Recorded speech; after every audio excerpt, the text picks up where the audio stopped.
I did a due diligence on a space-based data center about a month ago, right? A bunch of people from companies you've heard of before are trying to put a redundant data center in space. I'm like, what are we doing? Welcome to Worry Money, the show devoted to supporting our brothers and sister veterans. Today, we are looking at aerospace, one of the most critical sectors in our economy and national security, and how it's going to relate to you.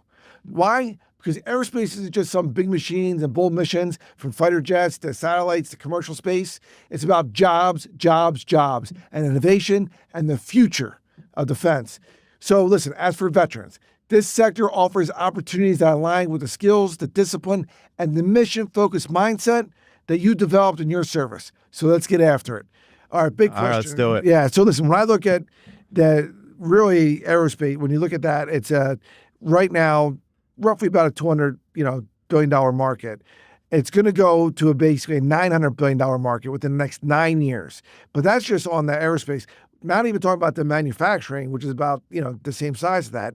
You're in this space. Walk us through what you do and why it's so critically I think important. we're all in this space, to be honest with you. Yeah, I think we can all say what we do, right? But if you have a cell phone and you use the cell phone to have GPS, you are in the aerospace industry, right? If you're concerned about where your plane's going to be when you're flying, you're in the aerospace industry as well. And so what I think is really amazing is that the advance of critical capabilities because of companies like SpaceX, like you just got to give SpaceX a tremendous amount of credit because what they're doing now is truly pushing physics and astrophysics and engineering forward to make outer space more accessible to everybody. And behind that, you've got Rocket Labs, you've got Firefly, you've got Nord Space, you got a whole bunch of other organizations that are growing up now to create the space economy or the outer space economy.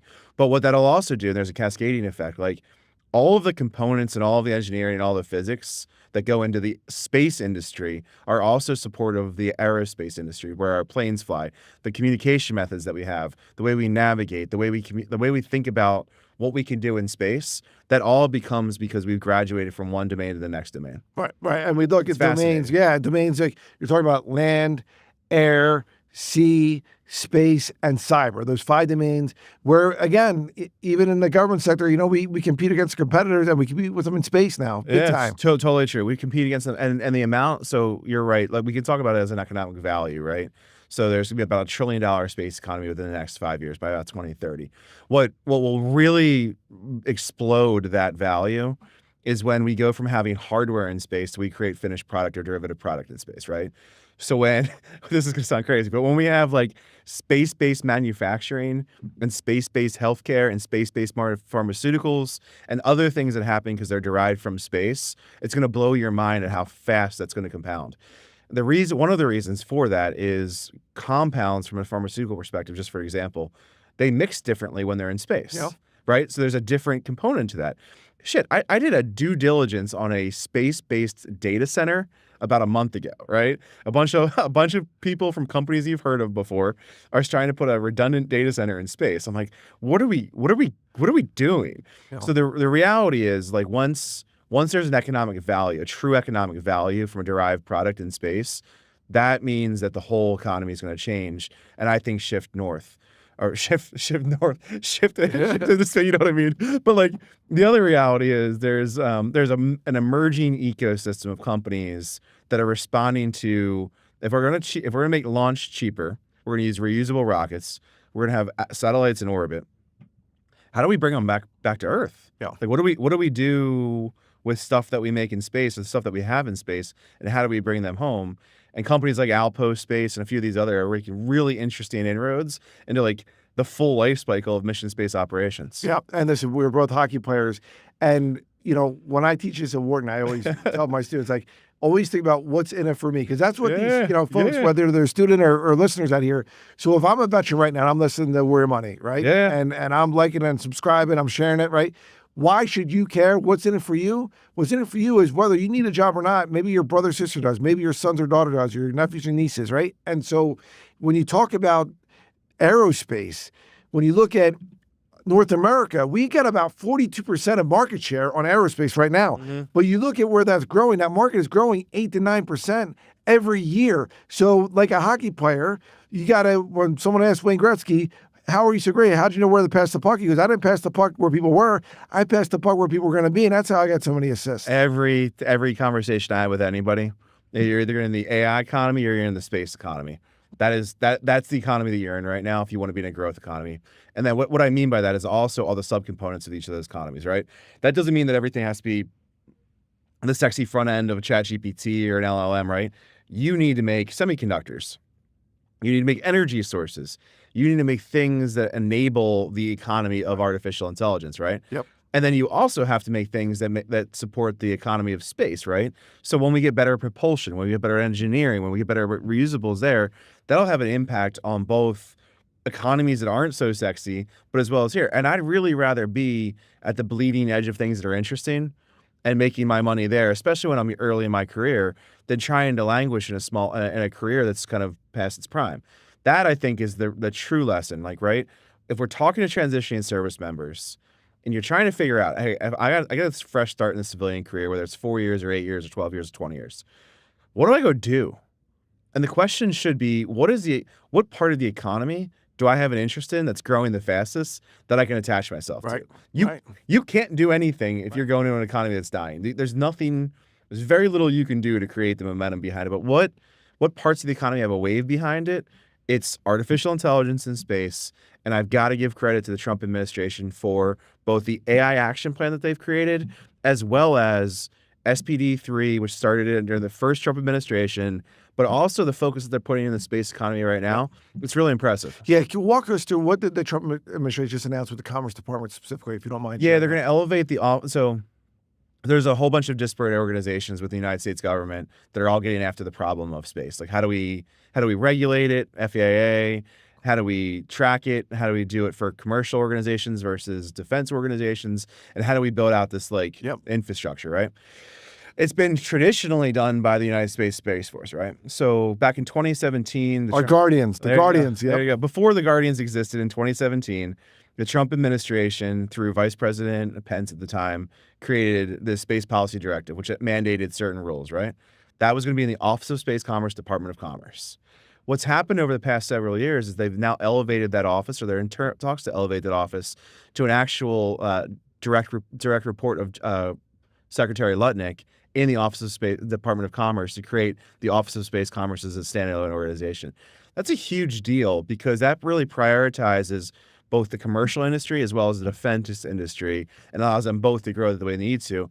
Back to your original comment, which is China's not playing around on AI in space. Like, they're launching thousands of satellites per year, and we want to be ahead of that because that's where the puck's going. Right. And I think, again, why our veterans should care about this. Yeah, sorry. No. But listen, it's because this is where the jobs are going to be. And so we all know as a veteran, whether you're going to devote your career to this, which is your number one wealth building tool, is your career, also is your VA home loan, our last show. It's your day job at home. Right. It's where you live and where you work. So even if it's not your day job, but it could be where your investments are. When you said, hey, listen, that's where I'm going to make my investments, right? I mean, I look at, T-John, like I invested, he gave me a tip about 3 months ago. He said, dude, I put $5,000 in it. It's now, I call my guy, it's now worth $17,000, right? More than $5,000. Right? So I'm like, man, I tripled my money. This is great, right? But part of that is like, I have a portfolio approach, right? And part of me is like, hey, this is great. I don't have a portfolio approach anymore, though. I have a portfolio, distributed portfolio of things that I care about. I just want to say this real fast because at some point in time, you've got to start focusing on making bets in areas that you believe are going to win, right? And I firmly believe that over the next 20 years, my bets in AI, my bets in space, and my bets in real estate are gonna pay out, right? So I have a portfolio as it relates to things that I'm interested in, but where I put my money and where I put my time are in the areas that I believe are gonna win, right? I think before, and this is one of the lessons that I learned by losing money. If I invested in areas that I didn't know anything about, I almost always lost money. Like, it was never good for me. But if I stayed within a pocket and I understood that pocket and it was big enough and growing fast enough, then I did really, really well in that pocket. And that's what I'm continuing to do. And I just so happen to know AI, space, and real estate really well. But that is where I've been spending my time. And I think for veterans, Philip Martin, who was our guest from Coinbase, was on the call. And he said, hey, how do I even know what I don't know about what I don't know about? Meaning, like, how do I know about the crypto industry? How do I know about platforms, right? I continue to think like that's where you just got to spend your time being curious on podcasts. You need to go out here and like try to figure out like, I don't know anything about space. I didn't know anything about space when I joined, but you learn quickly, especially given the skills and experience you have from the military. Yeah. And to boil it down, as our favorite quarterback, Jalen Hurts says, keep the main thing, right? The main thing, yeah. If you try and do everything and be something for everybody, you're not, right? You got to focus like a bulldog on a bone on certain industries and invest in it. So before we go on break, what are one or two things people should read if they want to learn more about the aerospace industry or your work with frankly, with space or Leo Labs? Or a podcast or... I think the way that I think about, the way I've been thinking about this, and I'm a history major, right? So I care about primary documents, secondary documents, and all those other things. Like, look at the policy directorate and policy documents, as dry as it is, that are coming out of the White House on artificial intelligence in space. Like, we are creating industries right now in real time. If you're not going to do that, I think you need to listen to what SpaceX is doing. And anything or anytime you hear SpaceX, I have a notification for SpaceX whenever I have my Google News or whatever news I have.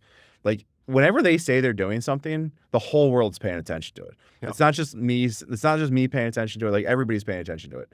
So that's a good thing, and it's a bad thing. The bad thing is you can't be over-reliant on one organization to do that, especially a commercial organization, right? But I think if you pay attention to an industry or vertical, hey, I'm really interested in this.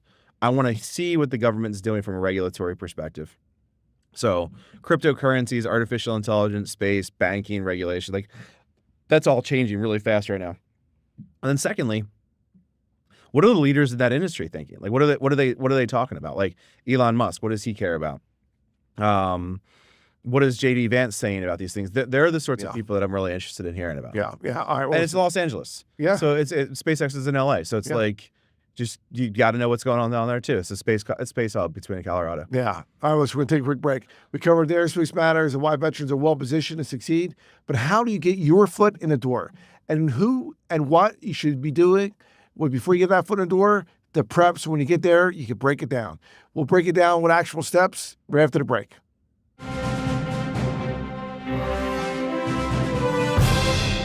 All right, welcome back. Let's discuss the real-world path from service to aerospace careers. Whether you're interested in engineering, operations, logistics, cybersecurity, or program management, this industry needs you. People who can work under pressure, think critically, and adapt quickly. We're going to discuss the ways that you can leverage your military background, you can build the right network, and translate your experience into skills hiring managers in aerospace are looking for. So let's talk about that. And like you're on the bleeding edge of this. What advice do you get if people who want to get into this industry and say, hey, I want to make my mark in this growing industry that's going to grow 8-10% the next several years? Yeah. So the first things first, know that it's immature. Like never, like I'm going to compare a couple of things. And we talked about a list of it, but we didn't include sales. Like there are not enough people in the space industry, the aerospace industry that know marketing, that know sales, that know program management. There's not enough people that know the core functions of these jobs because they're still worried about engineering a phenomenal product, right? Like we are still in the hype cycle of things at a really early stage as it relates to what's possible, right? That's the first thing. That's the very first thing to think about, right? Like I spent the last 15 years of my career in software and enterprise technology. And the comparison is all the people that are going to make their money in software, really, really make their money in software, have already made their money in software. Yep. Like the CEOs of these organizations, the board members, the shareholders, like there was a curve where the software was eating the world, all that other nonsense, right? But now, like AI is eating software and space is starting to eat other industries, right? So when we're starting to think through this like hype cycle, this curve, like you want to be not in industries where people have always made their money, but you want to go in industries where people are. So the first thing to believe is, hey, I belong. And two, there's not enough people to do the jobs in the first place, right? So why is that uniquely interesting for veterans, right? Because the critical components of the space industry and the critical components of the artificial intelligence industry have got to have people that understand hardware.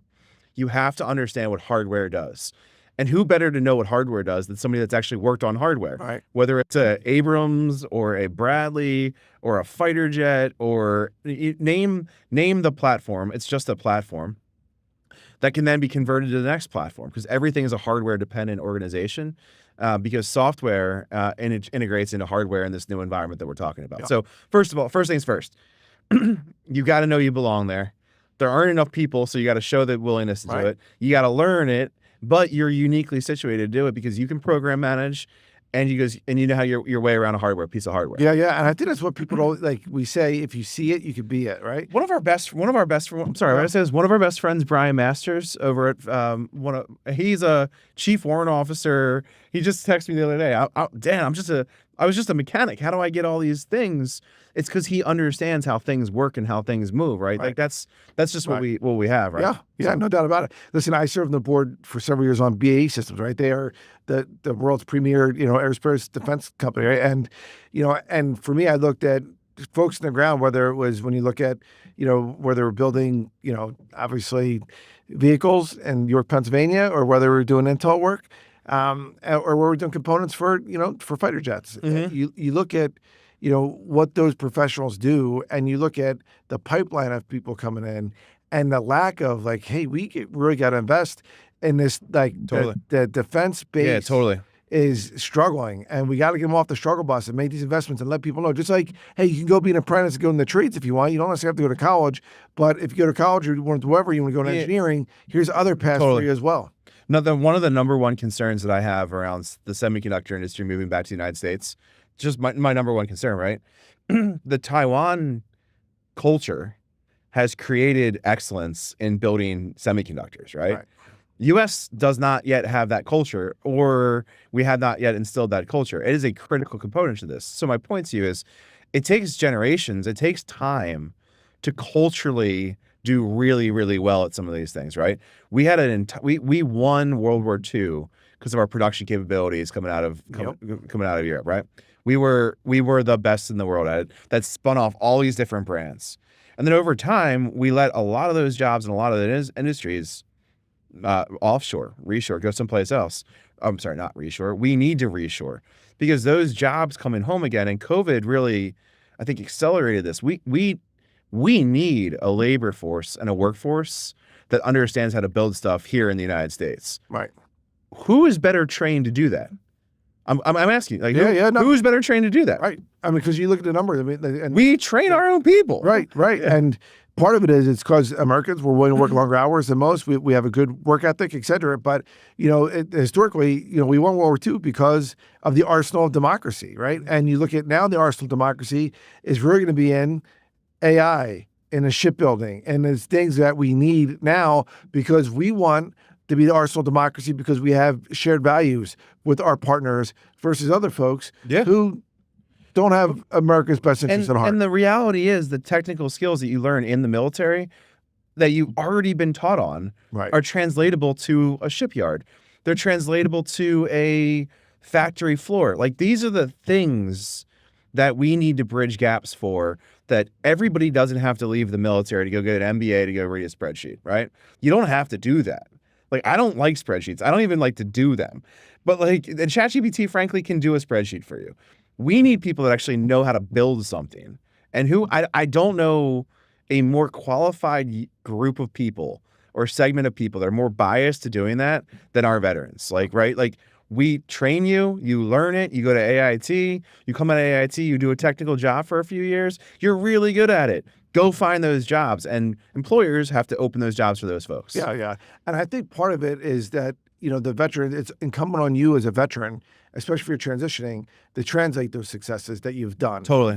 You're really good at that, by the way. You're really, really good at that. Yeah, and show them, listen, this is what I've done, and this is how it translates to you. I am going to solve your problems. Yeah. This is what you need. And you mentioned it earlier, and I think people think sales, and they're like, sales. It's like, listen, sales, like, I was good at sales because I was, busting tables and I wanted my waiter or waitresses to get good tips because that meant I got some tips. When I waited tables in the graveyard shift at age 16, in high school, from 11 at night to 7 in the morning, I was hustling, right? Yeah. And when those drunk people came in at 2 a.m. in Perkins Family Restaurant, I was serving them pancakes. What can I do? I was cracking jokes. Hey, did you guys pick up anybody? And you know what? I was their buddy, but I knew they were going to tip well, right? And you gotta translate. And it's so funny. Years later, I then waited tables at Olive Garden. Once someone said to me, like, "Hey man, you're really good. You're number one at add-ons." I'm like, you know why I'm good at add-ons? One, as soon as I sit down, I ask if they want an appetizer. I recommend a bottle of wine. This wine, I didn't know anything about wine. I was like 19 and a half. I don't think I don't even wine I drank was Boone's, right? At the time, I was poor. But when dessert came around, I didn't say, "Hey, would you like to look at the dessert?" Chocolate lasagna. I brought them the dessert tray. It's hard to say no to the cheesecake or the triple fudge chocolate. And I just think that veterans will go above and beyond for mission accomplishment if they have confidence, if they know, hey, if you join this team, if you're a part of this industry, you can change the world. You will help us accomplish our goals, and it'll help you and your family. There's a lot of stuff I've been reading on Yahoo Finance and all the different pages, right? Like, I hope that I get so senior that every job becomes a sales job. Whether you're a lawyer, right? Whether you're an accountant, whether you're an aerospace engineer, whatever you are, I hope that you become so senior in whatever organization you are that you are the best salesperson for the organization, because that's essentially what the CEO's job is. Right. The CEO's job is to present a vision for the company or vision for the organization about why it's a wonderful thing. It has to convince investors why your growth story makes sense. It has to convince customers why you all should buy yourselves, right?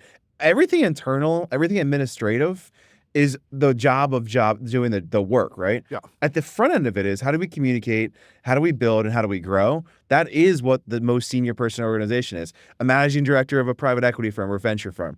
The lawyers, they're all, at the end of the day, as partners, they are all salespeople responsible for bringing a book of business in. Yeah, listen. If you don't do it, you're broke. You ain't eating. You and I have been at Wharton Investor Day and stuff, but we help with the Wharton Veterans Club, and they said, "Hey, could you help us teach a sales class here?" Why? Because sometimes it gets too academic. You want people to understand it is an art and a science.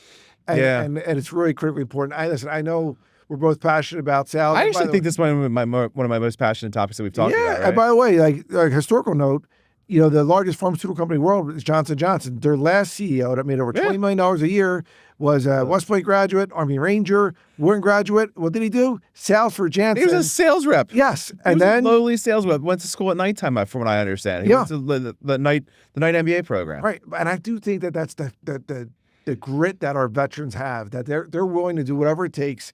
You got to show them the path. Yeah. You got to show them this is what right looks like. And if you see it, you can be it. So you got to point to those brothers and sisters that have crushed it out there. Totally. All right, that wraps up this episode. Can I say something about that? Yeah. I have been asked over the last 3 to 6 months to come on more and more frequently talking about sales as a career and profession than I have ever before. Like both Wyatt and Kyle, who do the Sit Reps page, Andrew Garcia, who does the Arena. These are all guys that are trying to recruit for young salespeople coming out of the military. Yep.